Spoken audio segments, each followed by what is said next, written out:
Alright guys, welcome to part 3। पहले part में हमने डिस्कस करा कंपनी कैसे सेटअप करोगे, दूसरे में सिस्टम एंड प्रोसेस, थर्ड में हम बात करेंगे कंपनी को ग्रो कैसे करना है रॉकेट की स्पीड पे, प्लस आपको एक पावरफुल टीम किस तरीके से बनानी है। हमारी टीम में आपको पता है बहुत कम लोग हैं, 2 एक कंपनी में और एक कंपनी में, प्रॉफिट 14 करोड़ से भी ज़्यादा का। कैसे अब ये टीम को कैसे मैनेज करना चलाना है। एक हमारी टीम में ये है वीडियो प्रोडक्शन के अंदर, एंड ये एडवर्टीजमेंट आप देखते होंगे हमारे सोशल मीडिया के ऊपर। ये ऑपरेशन मैनेजर है और एक और जन है हमारी कंपनी के अंदर, शी इज़ द वन जो एडवर्टीजमेंट का काम देखती है। अब ऐसी सॉलिड टीम कैसे बनानी है, कितने लोग हायर करना है, क्या कैसे करना है, सारी चीज़ें इस वीडियो के अंदर बताने वाला हूँ। बहुत इंपॉर्टेंट वीडियो होने वाला है, तो चलिए जानते हैं।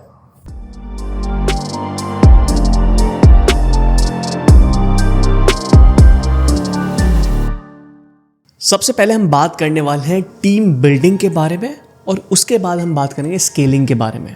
ठीक है, मैंने बहुत गलतियां करी है, 7 साल से बिजनेस कर रहा हूँ। बहुत सारे लोग आए टीम में और बहुत सारे लोग गए। अब एक्चुअल में आपको कैसे पता लगेगा जो आपके विजन के साथ अलाइन हो सके और जो कंपनी के बारे में सोच सके कि कंपनी को ग्रो करना है, प्लस उसकी पर्सनल ग्रोथ भी होती चले। अब यहाँ पे ये टीम इस तरीके से कैसे बिल्ड होगी। सबसे पहले मैं आपको बता दूं, जो एंटरप्रेन्योर होता है वो जेनरिक होता है। बेसिकली उसको सारी चीज़ें पता होती है, उसको ऐड के बारे में पता होगा, उसको वीडियो एडिटिंग के बारे में पता होगा, उसको 10 चीज़ें पता होगा क्योंकि पहले से वो ये सारी चीज़ें करके आ रहा है। ठीक है, अब आपको किसी जर्नलिस्ट की ज़रूरत नहीं है कंपनी में। अगर आपकी कंपनी में कोई भी जर्नलिस्ट आता है जिसको छोटी छोटी सारी चीज़ें आती है, वो हद से 2-3 महीने 5 महीने 1 साल रुकेगा और छोड़ के जाएगा। उसके दिमाग में ये चीज़ आएगी कि अब मुझे सारी चीज़ें आ गई, मैं अपना स्टार्ट करूँगा। ये प्रॉब्लम होती है जर्नलिस्ट के साथ।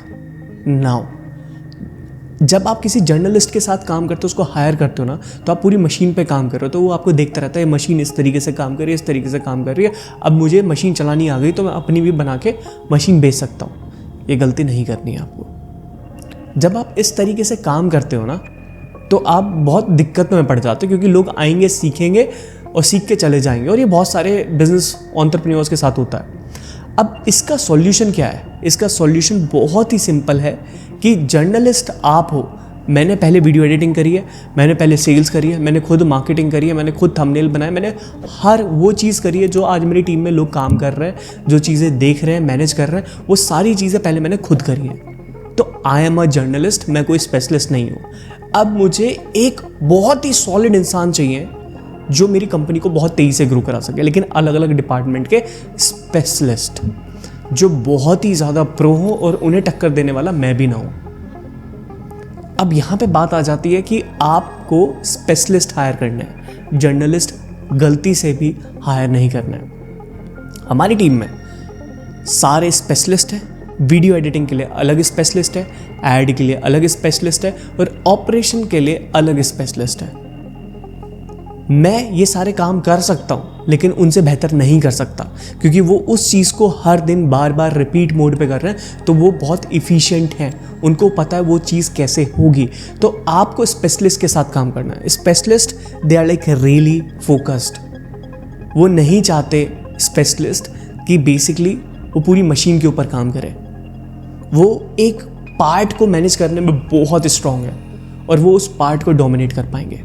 जब उनका मिशन क्लियर होगा, उनको पता होगा ना कि मुझे ये काम करना है और सारी ज़िंदगी मुझे ये काम करना है, वहाँ पे स्पेशलिस्ट काम आते हैं। उनकी परफॉर्मेंस डोमिनेट करती है पूरे मार्केट को। मेरी टीम में ऐसे ऐसे लोग हैं जो 100 लोगों के बराबर हैं क्योंकि वो स्पेशलिस्ट हैं। वो जो काम करते हैं इतना फोड़ू करते हैं, इंडस्ट्री के 100 लोग मिलकर एक साथ करेंगे और वो अकेला कर देगा उस चीज़ को। दैट्स वाई स्पेशलिस्ट कंपनी को चलाने के लिए बहुत ज़्यादा इंपॉर्टेंट है। जर्नलिस्ट गलती से भी टीम में हायर मत करना, बहुत दिक्कतें आएंगी। जिसको यही नहीं पता उसको करना क्या है, वो कभी आपकी कंपनी को आगे भी नहीं बढ़ा सकता। लेकिन जिसको पता है उसको क्या करना है, वो आपकी कंपनी को ज़रूर आगे बढ़ाएगा, आपके मिशन विजन के साथ ज़रूर कनेक्ट होगा और उसको पता है उस पर्टिकुलर सेगमेंट को कैसे डोमिनेट करना है। पहला पॉइंट था स्पेशलिस्ट को आपको हायर करना है। अब बात करते हैं टीम बिल्डिंग के सेकंड पॉइंट के बारे में, जिसका बहुत ही ज़्यादा महत्व है। Consistency and discipline for the growth. देखो, टू बी वेरी ऑनेस्ट, आपको कंपनी में ऐसे लोग चाहिए होंगे जो बहुत ज़्यादा कंसिस्टेंट है, जिनको हर एक मिनट हर एक सेकंड की परवाह है, और जो अपने करियर के लिए बहुत ज़्यादा सीरियस होता ना, वो टाइम पे आएगा, टाइम पे जाएगा, कम छुट्टियाँ लेगा। तो ऐसे लोगों को आपको हायर करना है। मैं आपको बहुत क्लियर बताना चाहता हूँ, अगर कोई आपकी कंपनी में इनकंसिस्टेंट है, fire them right away, right away. देखो, इतनी प्रॉब्लम आपके साथ ज़रूर होगी कि आपका कुछ दिन के लिए काम रुकेगा, लेकिन वो रोज़ रोज़ की सिरदर्दी से ज़्यादा आप एक बार में फायर करके नया इंसान ढूंढ लो। ये चीज़ें मेरे साथ बहुत ज़्यादा हुई है, एक्सपीरियंस मिलता है सारी चीज़ों से सीख के, कि पहले जितने भी मेरे अभी तक टीम मेंबर आए हैं, कुछ कंसिस्टेंट थे, कुछ इनकंसिस्टेंट थे, कुछ लोग आए, कुछ लोग गए, मैंने उन ही लोगों से सीखा। अगर कोई इनकंसिस्टेंसी के साथ काम कर रहा है, एक दिन आ रहा है 2 दिन की छुट्टी, एक दिन के लिए आ रहा है फिर 3 दिन की छुट्टी, मैं आपको क्लियरली बताने वाला हूँ कि इससे आपका काम हैम्पर होने वाला है, कंपनी का विजन हिलने वाला है। तो आपको ऐसे लोगों को तुरंत फायर कर देना, भले ही वो कितने भी टैलेंटेड हो, उनके अंदर कितना भी टैलेंट हो, कितना भी अच्छा काम करते हो, आपको उनको फायर करना। ये चीज़ बहुत इंपॉर्टेंट है। अगर आप उसको फायर नहीं करोगे ना, आप रोज़ ही वो सर्कल चलता रहेगा, हमेशा उसी चीज़ की वजह से आप परेशान रहते रहोगे, तो भले ही किसी का काम कितना भी अच्छा हो, उससे लेना देना नहीं है, आपको फायर करना है। You need to focus on your vision and the speed, कि वो काम होना चाहिए, बस वो काम होना चाहिए। परफेक्शन टाइम के साथ आ जाएगा, कोई नहीं, एक इंसान आएगा थोड़ा लेट सीखेगा, बट दैट्स ओके। आपको उन लोगों को हायर करना है जो कंसिस्टेंट रह सकते हैं, जो रेगुलर टाइम पे आएंगे, टाइम की वैल्यू करेंगे, जो उनको काम दिया गया है वो डेडलाइन पे कंप्लीट करेंगे। वो ग्रोथ के लिए बहुत ज़्यादा इंपॉर्टेंट है, और ये डिसिप्लिन कंसिस्टेंसी के साथ होता है। और इसी के बेसिस पे मैं लोगों को एनालाइज करता हूँ, जज करता हूँ, उसी के बेसिस पे हम प्रमोशन करते हैं, और उसी के बेसिस पे हम सैलरी इंक्रीज़ करते हैं, कमीशन रेट इंक्रीज़ करते हैं। आपको एक टीममेट के अंदर कंसिस्टेंसी, डिसिप्लिन देखना होगा, और इसलिए हम पहले 3 महीने के लिए इंटर्नशिप पे रखते हैं। 3 महीने के इंटर्नशिप के बाद हमें उसका नेचर पता लग जाता है। नेचर पता लगने के बाद हमें पता है कि ये सीरियस होगा या नहीं होगा। उसके बाद हम हायरिंग फायरिंग इस तरीके से करते हैं। हमारा हायरिंग का प्रोसेस बहुत बड़ा है। अगर आपको एक अच्छी टीम चाहिए तो you need to analyse a person, कि वो आपके मिशन के साथ, विजन के साथ अलाइन हो रहा है कि नहीं हो रहा है। अब बात करते हैं नेक्स्ट पॉइंट के बारे में, जिसका नाम है responsible person to solving a very big problems. इसका मतलब क्या है? आपको ऐसा इंसान देखना है जो फॉर एग्जांपल कोई एडवर्टीजमेंट के अंदर है, या कोई वीडियो एडिटिंग के अंदर, कोई भी आपने किसी को हायर करा हो, या कोई ऑपरेशन के अंदर है। अगर वो एक प्रॉब्लम आ रही है ना, तो आप वहाँ पे जाके टाइम इन्वेस्ट ना करें। वो प्रॉब्लम उस डिपार्टमेंट की है तो वही सॉल्व करेगा within 24 hours, 1 hour, 2 hour, 3 hour, जितना भी टाइम लगेगा वो लोग सॉल्व करेंगे। और वो रिस्पॉन्सिबल होना चाहिए, उस चीज़ का सॉल्यूशन लेके आना चाहिए। ऐसा कोई भी प्रॉब्लम नहीं है जिसका सॉल्यूशन नहीं होता। डिपेंड करता है वो कितनी शिद्दत से काम कर रहा है और कितनी शिद्दत से उसको सॉल्व करने की कोशिश कर रहा है।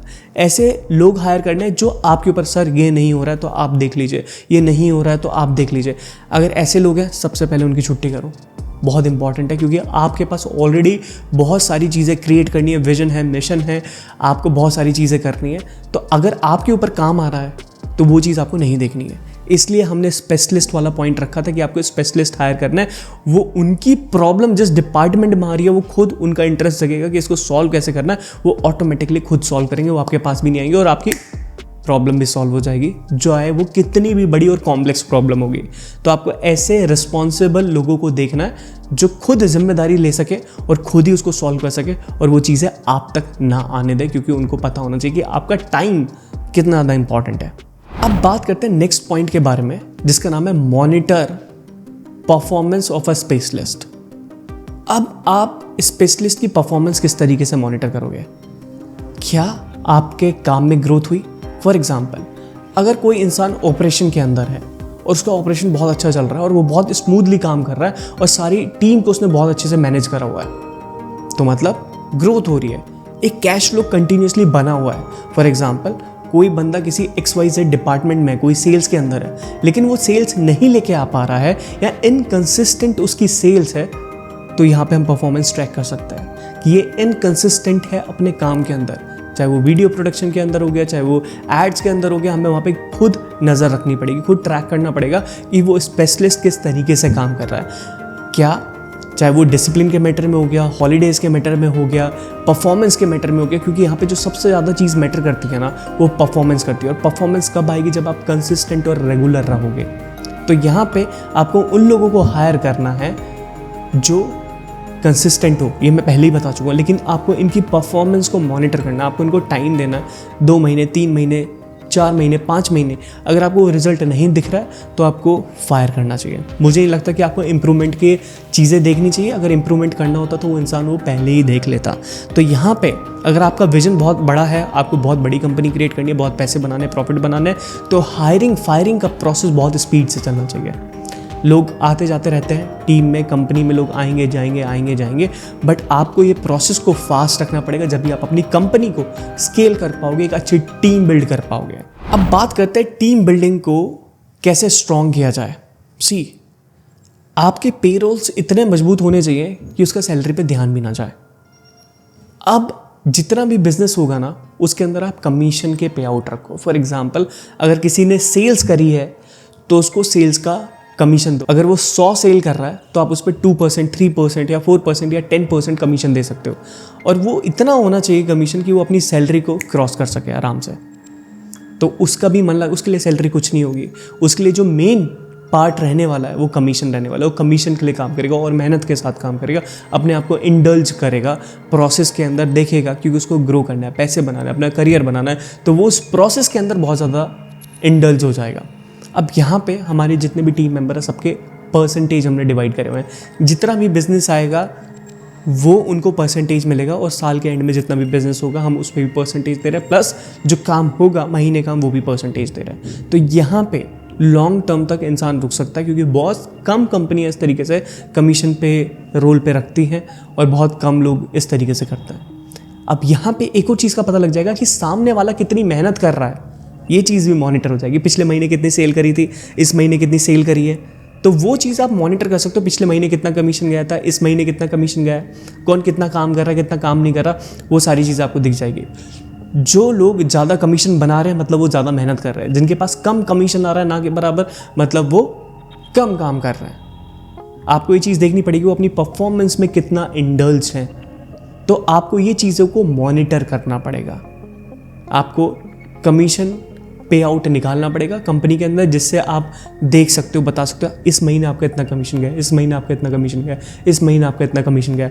जिनका कम आ रहा है उनसे आप बात करो कि आपका कमीशन इतना कम क्यों आ रहा है, काम नहीं कर रहे हो, क्या प्रॉब्लम है, वो चीज़ बताओ। ये सारी चीज़ें आप डिस्कस कर सकते हो। तो कमीशन के बेसिस पे आप परफॉर्मेंस को जज कर सकते हो कि कौन कितनी मेहनत कर रहा है, कितना काम कर रहा है। अब बात करते हैं स्केलिंग के बारे में। अभी यहाँ तक टीम बिल्डिंग के बारे में बात हो गया, अब होगी स्केलिंग के बारे में बात, जिसका नाम है सिस्टम एंड प्रोसेसेस अलाइन। अब देखो, आप करंट स्टेट आपका ये है और आइडियल स्टेट आपका ये है। यहाँ पे आपको 10 करोड़ रुपए बनाने हैं, लेकिन यहाँ से यहाँ तक जाने के लिए आपको कुछ तो करना पड़ेगा, कुछ ना कुछ तो करना पड़ेगा। और उसके बीच में आएंगे सिस्टम प्रोसेसेस। अगर आपके सिस्टम प्रोसेस के अंदर लूप होल है, फॉर एग्जाम्पल एक पाइप जा रहा है, अगर इसमें छेद कर दोगे तो पानी गिरेगा, राइट, तो वो पाइप पूरा सही नहीं है। इसी तरीके से आपका सिस्टम प्रोसेस होता है, टीम अलाइनमेंट होता है कि अगर ये सारी चीज़ें स्मूथली चल रही हैं तो आप स्केल कर सकते हो, लेकिन अगर आपके सिस्टम प्रोसेसेस अलाइन नहीं है तो आप स्केल ही नहीं कर सकते। तो सबसे पहली जो इंपॉर्टेंट चीज़ है, ये हमने सेकंड पार्ट में बताया था कि आपको अपने सिस्टम प्रोसेसेस अलाइन रखने हैं। आपको देखना है, मॉनिटर करना है कि आपके सिस्टम प्रोसेसेस में कोई दिक्कत नहीं होनी चाहिए। अगर आपके सिस्टम प्रोसेस के अंदर कुछ भी दिक्कत है तो आप स्केलिंग कभी नहीं कर पाओगे, आपका पैसा बर्बाद होगा बस। बहुत इंपॉर्टेंट चीज़ है ये चीज़, रिव्यू करना। रिव्यू कैसे करोगे? कंटिन्यूस फ्लो पे आप देखोगे सिस्टम सही चल रहा है, फ्लो सही चल रहा है उसका, लोग आ रहे हैं, लोग जा रहे हैं, क्या रिव्यू आ रहे हैं, क्या फीडबैक आ रहा है, आपने उसको इम्प्रूव करा नहीं करा, सिस्टम प्रोसेस पूरा स्मूथ है कि नहीं है। अगर वो सही है प्रोसेस बिल्कुल, तो उसके बाद स्केलिंग होती है। तो आपको देखना है अलाइनमेंट आपका सही है कि नहीं है। अब बात करते हैं नेक्स्ट पॉइंट के बारे में, जिसका नाम है less time and right people. इसका मतलब क्या है? कम समय के अंदर सही लोगों तक पहुंचना, दैट इज स्केलिंग। जब हम बिजनेस ग्रो करते हैं ना, लोग एडवर्टीजमेंट में बहुत पैसा लगाते हैं, बहुत सारी टीम हायर करना स्टार्ट करते थे, जिससे प्रॉफिट मार्जिन कम हो जाता है। That is not scaling, that is burning. सही चीज़ें कैसे करनी है? कम टाइम के अंदर सही लोगों तक पहुंचना है, जिनकी बाइंग कैपेसिटी है, जिनका इंटेंट है परचेज करने का, उन लोगों तक पहुंचना है। उन लोगों तक कैसे पहुंचा जा सकता है? जब आप मल्टीपल फिल्टर यूज़ करोगे अपने फनल के अंदर, सेल्स प्रोसेस के अंदर, ऑफर के अंदर। जब आपके मल्टीपल फिल्टर्स होंगे तो आपके पास वैसे लोग आएंगे। उसको बोलते हैं डायरेक्ट रिस्पॉन्स मार्केटिंग के थ्रू आप ये सारी चीज़ें कर सकते हो। अगर आप डायरेक्ट रिस्पॉन्स मार्केटिंग के बारे में आपने नहीं पढ़ा है तो आपको पढ़ना चाहिए। डायरेक्ट रिस्पॉन्स मार्केटिंग बहुत पावरफुल होती है, टू द पॉइंट, ऑनेस्ट, एकदम अपफ्रंट होती है। एंड मैं वही करता हूँ, डायरेक्ट रिस्पॉन्स मार्केटिंग। ये चीज़ इतने की है, कोई डिस्काउंट नहीं है, ये इतने की रहने वाली है, आने वाले टाइम में इतने की हो जाएगी। तो what we are doing is we are like very direct. हमारे पास ये प्रोडक्ट है, आपके सिस्टम को इसी चीज़ की ज़रूरत है और ये 2 लाख रुपए का, आपको चाहिए तो ले लो, नहीं चाहिए तो मत लो, लेकिन हमें हाँ या ना में क्लियर आंसर कर दो। ये होती है डायरेक्ट रिस्पॉन्स मार्केटिंग। तो यहाँ पे आपको इन चीज़ों की ज़रूरत पड़ेगी। You have to be like very direct. जब आप लोगों के साथ डायरेक्ट रहोगे ना, तो यहाँ पे आपको क्लियर पता लग जाएगा कम टाइम के अंदर आप ज़्यादा सही लोगों तक पहुँच सकते हो। That is scaling by using multiple filters. अब बात करते हैं नेक्स्ट पॉइंट के बारे में, जो कि स्केलिंग का है। Multiple creatives and turn on the volume. इसका क्या मतलब है? आपके सिस्टम प्रोसेस अलाइन है, आपकी सारी चीज़ें बहुत स्मूथ तरीके से चल रही है, सब कुछ बढ़िया हो रहा है। हम टीम हायर नहीं कर रहे हैं, हम यहाँ पे ऑटोमेशन के थ्रू या एआई के थ्रू अपने सिस्टम्स को अपग्रेड कर रहे हैं। फॉर एग्जांपल, फेसबुक के अंदर एआई है, जितने ज़्यादा का एडवर्टीजमेंट चलाओगे उतने ज़्यादा लोग आपके पास आएंगे। कचरा भी आ सकता है, लेकिन हमने यहाँ पे फिल्टर्स यूज़ करे हो तो हमारे पास कचरा नहीं आएगा। फॉर एग्जाम्पल, अगर हम यहाँ पे टर्न ऑन द वॉल्यूम कर रहे हैं, मल्टीपल क्रिएटिव्स का मतलब आप अपनी मार्केटिंग बहुत स्ट्रॉन्ग कर रहे हो, डिफरेंट वीडियोज़ बना रहे हो, क्रिएटिव बना रहे हो और उस पर अपने बजट को हाई कर रहे हो। जब आप इस तरीके से बजट को हाई करते हो तो आपके पास ज़्यादा लोग आते हैं, वेरीफाइड प्रॉस्पेक्ट आते हैं, आप उनसे मीटिंग करते हो, बात करते हो, सेल्स करते हो, क्लोजिंग करते हो। तो यहाँ पे ये चीज़ करनी बहुत ज़्यादा ज़रूरी है। आपको टीम ज़्यादा बड़ी करने की ज़रूरत नहीं है, बस आपका सिस्टम बहुत स्मूथ तरीके से चल रहा है। You just need to turn on the volume and you just need to create more and more creatives, that's it. ये स्केलिंग इस तरीके से हो जाएगी क्योंकि जब भी हमने सिस्टम प्रोसेस आपके पहले ही अलाइन कराए थे सिस्टम प्रोसेस, बस उस प्रोसेस में आपका टाइम कितना जा रहा है। अगर आपका पूरा टाइम यूटिलाइज हो रहा है तो एक और बंदे की ज़रूरत पड़ेगी सेल्स में। इस तरीके से सिस्टम प्रोसेस सारे मैनेज होते हैं। अब बात करते हैं नेक्स्ट पॉइंट के बारे में, जिसका नाम है मेक योर प्रोडक्ट मैच्योर। अब मैच्योर का मतलब क्या होता है? आप जब 1 साल के थे तो अभी तक आप 1 साल के नहीं हो, अब शायद आप 20 साल के, 10 साल के, 19 साल के, 18 साल के हो, एंड आप टाइम के साथ समझदार भी हो और मैच्योर भी हो। इसका एग्जांपल मैं आपको बता सकता हूँ। नोकिया कीपैड वाले फ़ोन बनाता था, उसने अपने आप के अंदर कभी अपग्रेड नहीं करा। और नोकिया कुछ टाइम पहले बहुत ही टॉप क्लास कंपनी थी वर्ल्ड की, उन्होंने अपग्रेड नहीं करा तो नोकिया हो गया। एप्पल हमेशा अपने अपग्रेड लेके आता है, नए फ़ोन लेके आता है और उससे ज़्यादा महंगे होते हैं। हर बारी उनके फ़ोन जब भी आते हैं तो महंगे होते हैं। तो आश्चर्य की बात है, राइट? लेकिन वो क्यों हो पा रहा है? वो इसलिए हो पा रहा है क्योंकि वो अपने क्लाइंट से फीडबैक लेता है और उस इम्प्रूवमेंट के ऊपर काम करता है। इसी तरीके से प्रोडक्ट मैच्योर होता है। बहुत सारे लोग एक बार भी प्रोडक्ट बना देते हैं और उसके बाद उसको कभी रिफाइन करने की कोशिश भी नहीं करते, उसको इम्प्रूव भी नहीं करते। लोगों की कंपनी में 10-15 प्रोडक्ट होते हैं, बहुत सारे प्रोडक्ट होते हैं डिफरेंट, और फिर भी वो स्केल नहीं कर पाते। सबसे बड़ी कमी यही है कि आपके मल्टीपल प्रोडक्ट हैं। जब आपका एक प्रोडक्ट होगा लेकिन आपको उसको पता होगा कि इसको परफेक्ट कैसे बनाना है, उसमें सिर्फ प्रोज ही प्रोज हो, कॉन्स कहीं को लोगों को दिखाई ना दे, जो भी कॉन्स हो, कोई भी गलतियाँ हो वो लोगों को दिखाई ना दे, सिर्फ प्रोज दिखाई दे। वो जब होगा जब आप फीडबैक लेके उसको इंप्रूवमेंट करते रहोगे। फ्लाई व्हील आपका चलता रहेगा, feedback improvement, feedback improvement, feedback improvement. जब भी आप, और वो इस तरीके से होगा जब आप उस प्रोसेस के अंदर काफ़ी इंडल्ज्ड होंगे। वो जब भी चीज़ों के बारे में आपको पता लगेगा, अच्छा ये चीज़ ऐसे नहीं करनी थी तो इस बार ये चेंज करना, अच्छा ये चीज़ ऐसे नहीं करनी थी इस चीज़ को चेंज करना। तो ये चीज़ बहुत ज़्यादा इंपॉर्टेंट है। टाइम के साथ आपको अपने एक प्रोडक्ट को मैच्योर करना है, इम्प्रूव करना है, कम टाइम के ज़्यादा लोगों तक पहुँचना और सही लोगों तक पहुँचना, स्केलिंग आप कर पाएँ। So that is called scaling. अब बात करते हैं नेक्स्ट पॉइंट के बारे में, work on a solid agreement. देखो, कंपनी में आपको एक सॉलिड रिटर्न एग्रीमेंट बनाना पड़ेगा क्योंकि बहुत सारे लोग ऐसे आते हैं जो फ्रॉडस्टर होते हैं, जो आपका पैसा रख लेते हैं। अगर आप एग्रीमेंट के ऊपर काम नहीं करते हो तो गलतियां सारी आपके निकल जाएंगी। हमारी कंपनी हर एक क्लाइंट के साथ एग्रीमेंट के ऊपर काम करती है। जिसको रिजल्ट नहीं मिलेगा उनके पैसे वापसी करो, जिनको रिजल्ट मिल रहा है उनसे और पैसा लो। समझ रहे हो? आपको एक सॉलिड रिटर्न एग्रीमेंट के ऊपर काम करना पड़ेगा, बनाना पड़ेगा, रिव्यू करना पड़ेगा और एग्रीमेंट टाइम के साथ हमेशा चेंज होता रहेगा। आप मैच्योर होगे ना तो टाइम के साथ आपका एग्रीमेंट भी मैच्योर होता चला जाता है। आपको पता होता है किस तरीके से काम करना है, क्लाइंट आएगा, रुकेगा, टिकेगा, और कैसे आप रिजल्ट दोगे, आप क्या कर सकते हो, क्या नहीं कर सकते हो। ये प्रोसेस बहुत ज़्यादा इंपॉर्टेंट है। अगर एग्रीमेंट नहीं है तो आज ही बनाना स्टार्ट कर दो, और किसी भी क्लाइंट के साथ बिना एग्रीमेंट के काम करना ही नहीं है। आपके ऊपर लीगल चीज़ें भी हो सकती हैं, लेकिन जब आप एग्रीमेंट के ऊपर काम करोगे, सॉलिड रिटर्न एग्रीमेंट के ऊपर काम करोगे, आपको कोई कहीं से लेके कहीं तक नहीं ला सकता। इस तरीके से होती है कंपनी की marketing plus scaling plus team building. ये था हमारा पूरा प्रोसेस। सो ये था हमारा टीम बिल्डिंग और स्केलिंग का तरीका। देखो, टू बी वेरी ऑनेस्ट, एक कंपनी को बनाने के लिए ना बहुत मेहनत लगती है, समय लगता है, और ये सारी चीज़ें मैंने काम करके सीखी हैं। और इसके लिए दुनिया में आप कहीं भी चले जाओ, आप ये चीज़ें नहीं सीख सकते हो जब तक आप काम नहीं करो। इसलिए हमारा एक ट्रेनिंग प्रोग्राम है जिसका नाम है रेवोल्यूशन, जहाँ पे हम लोगों को एक्चुअल में ये सिखाते हैं आप अपनी कंपनी किस तरीके से बना सकते हो, चला सकते हो, कोचिंग बिजनेस में आ सकते हो, एजेंसी बिजनेस में आ सकते हो, या कुछ भी कर सकते हो। ये सारी चीज़ें हम सिखाते हैं। अगर आपको चेकआउट करना, नीचे लिंक है, उस लैंडिंग पेज पे जाओ, क्लिक करो, वीडियो को देखो, समझ में आया तो देखना, नहीं आया तो इट्स ओके। यहाँ पे आप फ्री में सारी चीज़ें सीख रहे हो, और ऐसे फ्यूचर में और वैल्यूएबल वीडियोस आने वाली है। पार्ट में 1, 2, 3 मैं बहुत सारी चीज़ आपको सिखाने वाला हूँ। चैनल को सब्सक्राइब नहीं किया तो क्लिक करके सब्सक्राइब करो, और नीचे कमेंट करके बताना आपको ये हमारे पार्ट कैसे लगे, और आप नेक्स्ट वीडियो किस चीज़ के ऊपर चाहते हो, नीचे कमेंट करके ज़रूर बताना। So guys, thank you very much for watching this video, and I'll see you in the next video. Bye bye.